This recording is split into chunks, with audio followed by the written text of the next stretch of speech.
Comment gérer le syndrome de l'imposteur en tant que coach sportif? Quand on propose un service, surtout en tant que coach sportif, il arrive qu'on sous-estime l'apport de valeur qu'on apporte et qu'on se dise qu'on ne mérite pas de réussir et que les clients vont s'apercevoir qu'on est une fraude. Et ça, à tort. Salut, je suis Mohamed, le cofondateur de l'application pour coach sportif Gymkey, et dans cette vidéo, je vais te partager 4 choses à faire pour être confiant dans ce que tu proposes.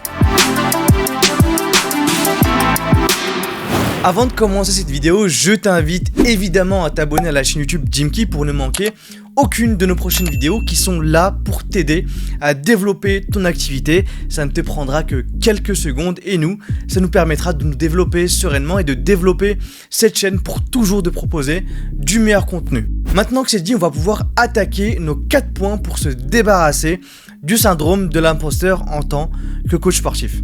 Quand on propose un service ou un produit et qu'il commence à fonctionner, il arrive qu'on doute parfois de nous-mêmes, qu'on pense que ce qui nous arrive, ce n'est pas mérité, alors que complètement, on mérite tout ce qui nous arrive. Le syndrome de l'imposteur, c'est l'idée que si on réussit, c'est uniquement dû à de la chance et pas grâce à notre talent ou à ses compétences. Ici, je ne parle pas évidemment de modestie, enfin un tout petit peu, mais poussé à l'extrême. Du coup, comment est-ce que toi, en tant que coach sportif, tu vas pouvoir gérer le syndrome de l'imposteur? Le premier conseil que je peux te donner, c'est de comprendre ce que tu apportes réellement. Il y a quelques jours, on mettait en ligne sur Instagram un post qui traite de la thématique sur la valeur d'un coaching sportif et le post ressemblait à ça. Évidemment, maintenant que tu es sur Instagram, n'hésite pas à t'abonner également au compte Gymkey France, donc c'est Gymkey FR, pour ne manquer aucun de notre prochain contenu sur Instagram. Il y a énormément de coachs sportifs sur le marché aujourd'hui et pourtant, toi, t'es là et t'as atteint ce niveau. T'as des clients qui te font quand même confiance avec leur santé. Est-ce que tu te rends compte de ça? Peu de coachs prennent le temps de faire un pas en arrière pour avoir une vision grand angle sur tout ce qu'ils ont pu accomplir jusqu'à aujourd'hui. Prendre le recul parfois par rapport à ce qu'on a fait, par rapport à ce qu'on a accompli, ça permet de se rendre compte de la progression qu'on a eue jusqu'à aujourd'hui. T'as quand même des clients qui te font confiance avec ce qu'ils ont de plus précieux pour les aider à se sentir beaucoup mieux, à être en meilleure santé, à la fois physique et morale, à croire en eux et surtout à vivre beaucoup plus longtemps, et tout ça grâce à toi. S'ils sont avec toi, c'est que t'es bon dans ce que tu fais. Les gens, ils sont pas cons en fait. Si il y a des coachs qui ne sont pas bons dans ce qu'ils font, ils sont très vite démasqués et ils n'atteignent même pas le niveau que tu peux avoir aujourd'hui. Le deuxième conseil que je peux te donner, c'est d'accentuer tout ce qu'il y a de positif autour de toi. Bien souvent, on prend pas le temps de célébrer les petits comme les grands succès parce qu'on a tellement de choses sur le feu et qu'on se dit que c'est pas encore fini, surtout si t'es coach sportif indépendant.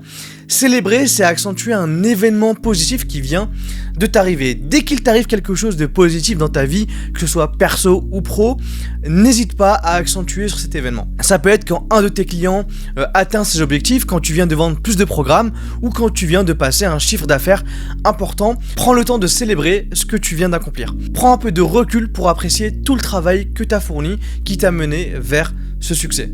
Accentuer le positif, ce n'est pas que célébrer. Tu peux par exemple t'offrir des choses pour chaque succès que tu atteins. Par exemple, si tu réussis à atteindre un objectif de kilos perdus avec ton client, que tu atteins un certain chiffre d'affaires ou autre, tu peux te dire que si tu arrives par exemple à faire perdre 42 kilos à un client, tu te prendras le dernier iPhone. Donc pense à te récompenser régulièrement.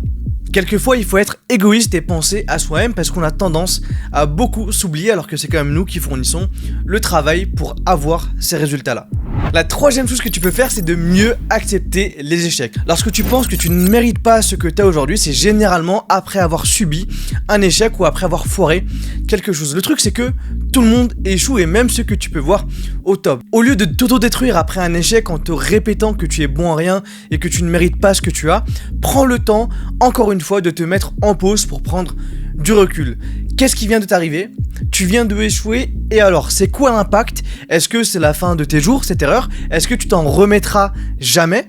Dans 80% des cas, c'est pas si grave. Bon après, sauf si t'as tué quelqu'un et là c'est ton problème, mais ça commence à être un tout petit peu plus grave que des échecs. Quand tu subis un échec, dis-toi simplement que tu vas pouvoir apprendre de ça pour devenir encore meilleur dans ce que tu fais. Alors oui, ça sonne comme tous les comptes motivation que tu peux retrouver sur Instagram. C'est beaucoup plus simple à dire qu'à faire parce que c'est la dernière chose à laquelle on pense quand on subit un échec. Mais crois-moi, c'est la meilleure chose que tu puisses faire pour toi et pour ton business. La quatrième et dernière chose que tu puisses faire, c'est d'arrêter de te comparer aux autres coachs sportifs. Aujourd'hui, on a tous accès à la vie de n'importe qui, du moins à la face visible de leur vie. Avec les réseaux sociaux, tout le monde affiche sa vie à qui est intéressé par la voir, et dans ces personnes-là, il y a forcément des personnes qui semblent mieux réussir que d'autres, être plus heureuses que d'autres et vivre beaucoup plus confortablement que d'autres personnes. Mais est-ce que c'est la réalité? Peut-être ou peut-être pas, mais en tout cas, c'est ce qui dégage. Du coup, on se compare à ces personnes-là qui semblent être très loin de nous, très loin de ce qu'on veut atteindre. Et le truc, c'est que tu ne sais pas par où cette personne est passée pour en arriver là où elle en est. Tu ne connais pas vraiment sa vie, peut-être qu'elle a eu plus de facilité que toi dès le début, peut-être qu'elle a 10 ans d'expérience en plus que toi. Bref, il y a plein de raisons qui font qu'il n'y a aucun bénéfice à se comparer à d'autres personnes. Comme je t'ai dit, ça va sembler bateau, bullshit, page de motivation sur Instagram, mais la seule personne à laquelle tu dois te comparer, c'est le toi d'hier.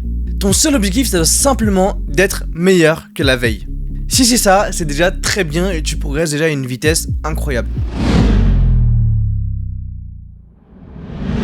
C'est tout pour cette vidéo sur la gestion du syndrome de l'imposteur en tant que coach sportif. Pour récapituler, il faut que tu comprennes ce que tu apportes réellement à tes clients. Tu dois vraiment faire l'effort d'accentuer tout le positif qui t'arrive parce qu'on a tendance à accentuer l'inverse. Tu dois faire de ton mieux pour accepter les échecs. Tu dois vraiment voir ça comme une source d'apprentissage et tu dois vraiment arrêter de te comparer aux autres parce que ta seule compétition, c'est toi.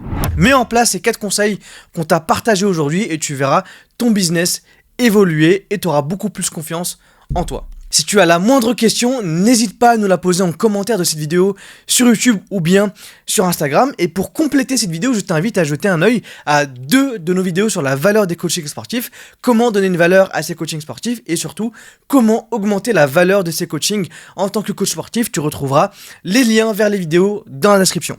Si cette vidéo t'a aidé, n'oublie pas de t'abonner à la chaîne YouTube de Jim Key et à laisser ton petit like, ça nous fait extrêmement plaisir et ça nous permettra d'être visible à plus de coachs sportifs. Comme d'habitude, tu retrouveras en description le lien pour essayer gratuitement l'application pour coach sportif Jim Key qui te permettra de commencer à délivrer la meilleure expérience de coaching possible à tes clients tout en économisant un maximum de ton temps. On se retrouve nous la semaine prochaine, mercredi 18h15 pour une nouvelle vidéo. D'ici là, je te souhaite de très bons coachings et surtout, prends soin de toi. Salut!